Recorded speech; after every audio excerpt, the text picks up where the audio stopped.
Bonjour Sophie, merci d'être avec nous. Vous êtes journaliste, chroniqueuse, animatrice. Depuis presque 20 ans, évidemment, vous êtes celle que tous ceux qui aimeraient voyager envient, puisque vous êtes à la tête du magazine Échappée Belle, diffusé évidemment sur France Télévisions, sur France 5.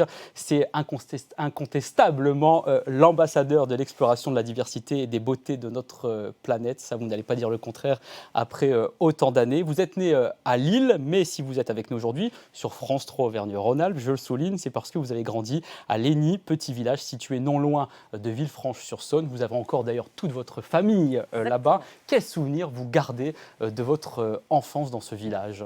Une enfance très heureuse.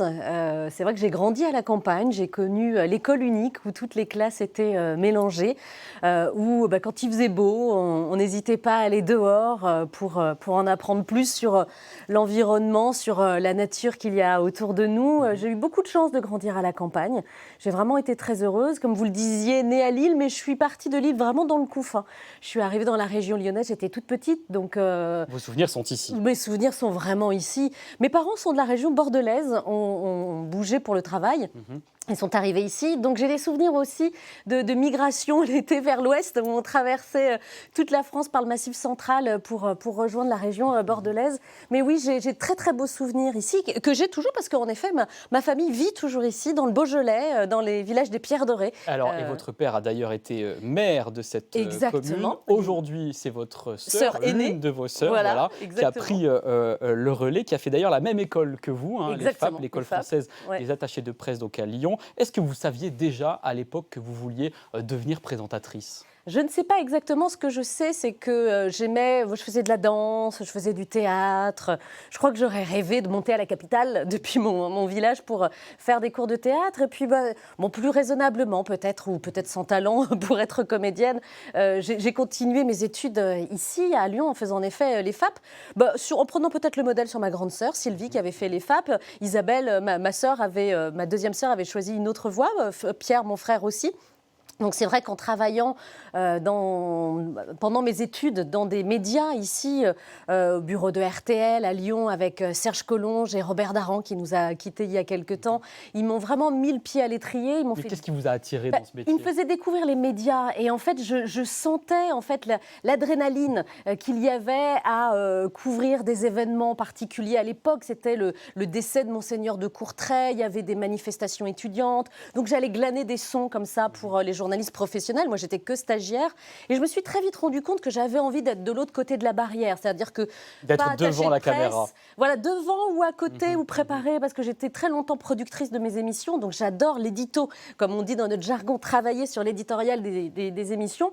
Le hasard a fait qu'un jour j'ai présenté des émissions de télé et ça, c'était à TLM. Et c'était TLM en 1995, avant d'être débauché par France Télévisions en 1998, notamment pour le festival estival C'est l'été, aux côtés de Julien Lepers. C'était sur France 3. On va regarder très rapidement un extrait. Oh non, pas ça. Oh là là. Qui est sur le jeu de l'impro aujourd'hui? Allons-y. C'est moi, Julien, c'est Sophie. Ah oui, Sophie, Julien. Il y a beaucoup de vent ici sur le podium pour le jeu de l'improvisation.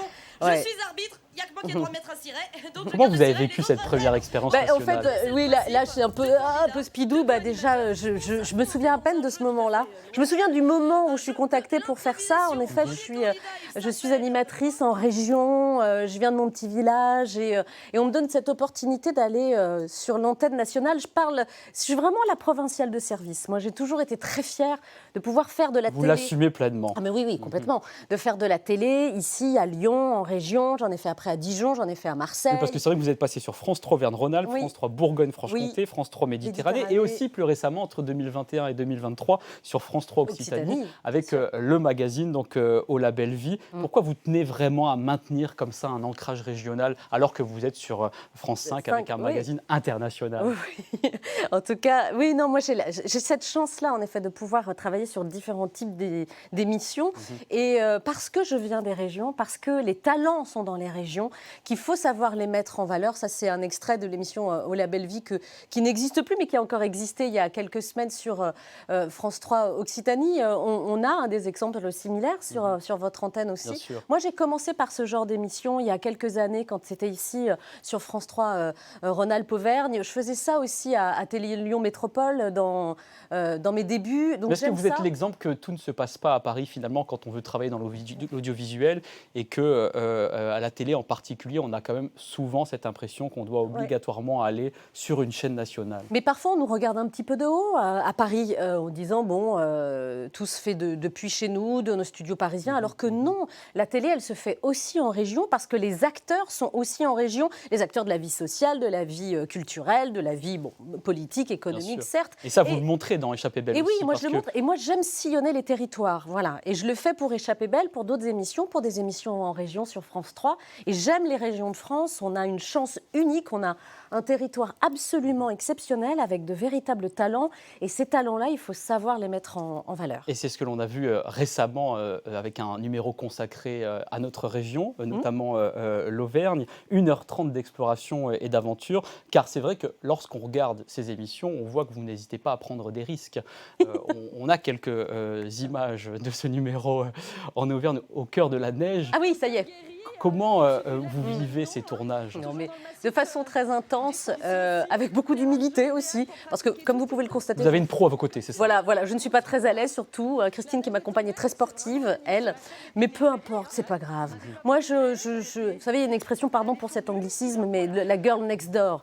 Je ressemble à la fille d'à côté, je suis comme tout le monde. Voilà, des fois je suis pas à l'aise. Il y a une alchimie aussi avec vos invités. Et puis c'est la vie, c'est comme ça. Et puis se montrer que c'est accessible, que tout le monde peut. Si je le fais, tout le monde peut le faire. C'est un peu ça l'idée. Et puis c'est l'occasion de belles rencontres, de beaux moments.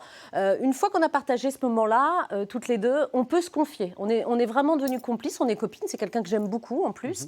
Et puis on est là pour parler de quelque chose qui est beaucoup plus important, puisqu'elle fait partie des Volcaniques d'Auvergne. C'est un regroupement de femmes qui se retrouvent autour d'événements sportifs et qui financent des tatouages thérapeutiques pour des femmes qui ont connu une ablation du sein après un cancer du sein et qui font le choix sur leur cicatrice de faire des tatouages thérapeutiques. En voilà une invitée qu'on pourrait recevoir dans Vous êtes formidable. Je vous donnerai ses coordonnées. On prendra son ce contact. Sont les Volcaniques d'Auvergne que je vous invite à rencontrer bien évidemment. Il y a aussi le patrimoine qui occupe une belle place dans ce magazine Échappée belle. Quel regard vous, personnellement, vous portez sur lui? Le patrimoine, il est à valoriser, on le sait, une fois de plus, on l'a dit, en France, on a un patrimoine absolument exceptionnel. Là, on le voit en effet avec ces images du Puy-en-Velay, sous la pluie parce que c'est possible aussi. Ça ne nous empêche pas d'avancer. La météo, le patrimoine reste beau. C'est ce que j'allais vous dire, et le Puy-en-Velay en particulier, qui est absolument magnifique. Là aussi, notre rôle est de valoriser le patrimoine, de le mettre en effet en valeur avec les acteurs locaux. Je ne suis pas guide, je ne vais pas m'improviser guide. Donc je m'appuie sur les gens, sur les connaissances, des gens qui ont la gentillesse de m'accueillir chez eux pour en savoir plus sur un territoire. Et rien de mieux que le patrimoine pour découvrir notre territoire, mais pas que. Dans l'émission Échappée belle, on essaye d'être complet et d'aller voir tout le monde, vraiment avoir un spectre très large. Et puisqu'on parle de connaissances et d'Auvergne, vous proposez dans le dernier magazine d'Échappée belle, un quiz sur cette région. C'est un magazine papier qui vient compléter ce que vous présentez dans l'émission. Exactement. Alors, il y a des ingrédients vraiment de l'ADN de notre émission liée à la découverte et au voyage. Vous le voyez, il y a vraiment des destinations très différentes. C'est vraiment, un complément de notre émission, même si ce n'est pas la rédaction complète de notre émission. C'est une autre équipe qui travaille sur ce magazine, qui est d'ailleurs basé dans la région. Et à la fin, en effet, j'ai à la fois ce petit quiz qui me permet de rappeler, de prolonger le voyage, on va dire, de certaines destinations, et des portraits aussi de personnes inspirantes que j'ai très envie de rencontrer. Là, je rencontre en l'occurrence Mélusine Malander, qui est une femme voyageuse, qui a traversé le monde en moto et qui s'interroge sur les questions de liberté. Et les belles rencontres se font notamment à la montagne. Vous êtes allé à Chamonix également. Est-ce qu'après 20 ans de magazine, vous n'avez plus peur de rien? Vous osez prendre tous les risques pour la télé et les tournages? C'est pas prendre tous les risques. J'essaye, non, il faut mesurer les choses. Moi, je suis pas du tout une aventurière. C'est pour ça que je prends beaucoup de plaisir à rencontrer les aventuriers, les aventurières, parce que je ne le suis pas. Une fois de plus, je suis une fille tout à fait normale qui n'est pas à l'aise sur un paddle, par exemple. Et comment se déroule le tournage alors? On filme un peu comme dans la vie. Là, je suis pas à l'aise sur le paddle. C'est pas grave. Je suis pas à l'aise sur un paddle. C'est pas grave. L'essentiel, une fois de plus, c'est de mettre la personne qui est à côté de moi en valeur. Je suis là pour que les gens se confient. Voilà, on est des accoucheurs et des accoucheuses d'histoire, vous et moi, hein, on fait le même métier. Donc voilà, on essaye de mettre les gens à l'aise, en situation, et de faire en sorte que les gens qui regardent l'émission se disent, tiens, je vais pouvoir marcher sur ces traces, y retourner, au risque de me répéter, mais si elle l'a fait, je peux le faire. Et ça a été le fil rouge depuis le début de ce magazine qui si est elle né. y va, j'y vais. Voilà, Magazine qui est né donc en 2006. Est-ce que lorsqu'on vous a proposé de le présenter, vous imaginiez ce que vous alliez vivre? Mais j'ai cru que c'était une blague, figurez-vous. Non, mais vraiment, j'ai cru que c'était une blague parce que j'avais fait les castings, j'avais fait des essais, je travaillais pour France 3. J'étais contente de moi, mais on m'avait dit, on va prendre un garçon, c'est lui qui va faire l'émission. Très bien. Et puis on m'a rappelé, on m'a dit, en fait, on va faire un garçon, on va alterner, et puis est-ce que tu veux bien revenir pour faire le programme? Je dis, ouais, c'est pas drôle comme blague, hein, franchement. Je dis, si, non, mais c'est vrai. Et en fait, cette petite, ça a duré, j'allais dire, cette blague dure depuis 19 ans. Voilà. Et là, c'est votre première. Ouais, alors là, pareil, ça ne me rajeunit pas. Hein. On écoute un petit peu. On commence par une petite devinette. À votre avis, où sommes-nous aujourd'hui? Regardez derrière moi, un petit indice. Je suis en fait au pied du Christ-Roi à Lisbonne, la capitale du Portugal. Voilà, c'était en 2006, 20 ans plus tard, vous êtes toujours là, évidemment, et prochainement, vous allez emmener les téléspectateurs en Nouvelle-Calédonie et également à Paris, la ville éternelle, dont on parlera très longuement durant toute cette année 2024, à l'occasion des Jeux Olympiques. Qu'est-ce que vous allez présenter ?